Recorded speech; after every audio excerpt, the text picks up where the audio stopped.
There is no transparency within the redundancy exercise carried out at the University of Trinidad and Tobago. That's the complaint of dismissed UTT lecturers who today protested outside the Teachers Training College in Valsine. The lecturers are adamant that a proper explanation must be revealed about the recent process. Marie-Therese Bernard has more.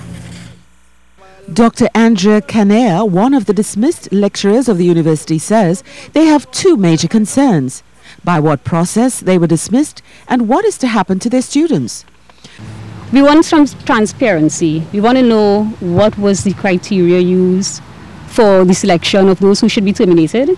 Because if we go on teaching load, service and research, then we shouldn't be here.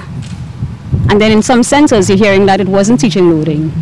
So you want to know what was really used to select the ones who were going to be terminated.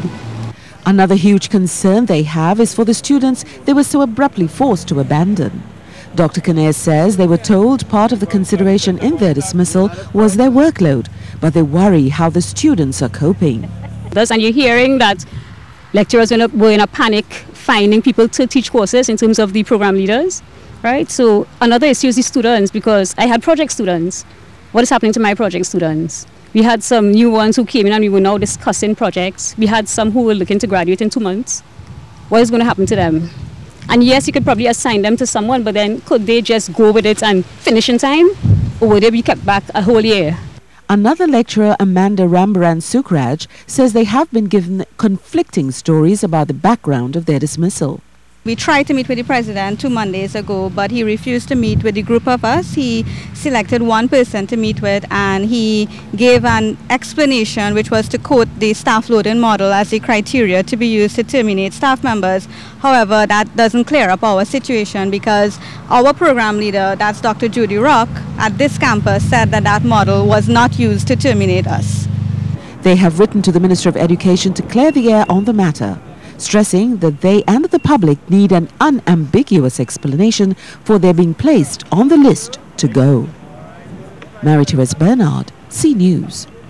Meanwhile, representative of the lecturers, Devant Maraj, who heads the Sanctuary Workers Union, says branding the lecturers as not workers is a cop-out. He insists the recent declaration by Minister of Trade, Paul Ogopiskun, in the Parliament was not appropriate.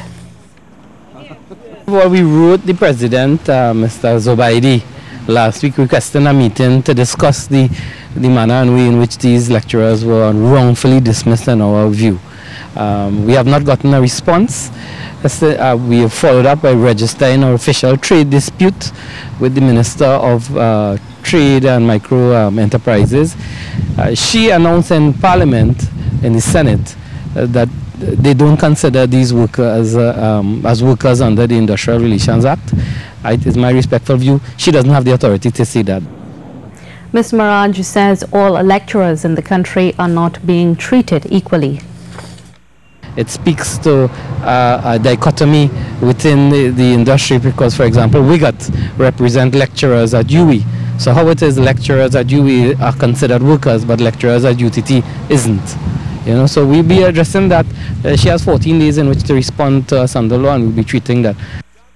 He is asking the university for the details on the retrenchment, such as when the exercise started and whether it is ongoing. He has filed a case at the industrial court and expects the matter to be fleshed out there.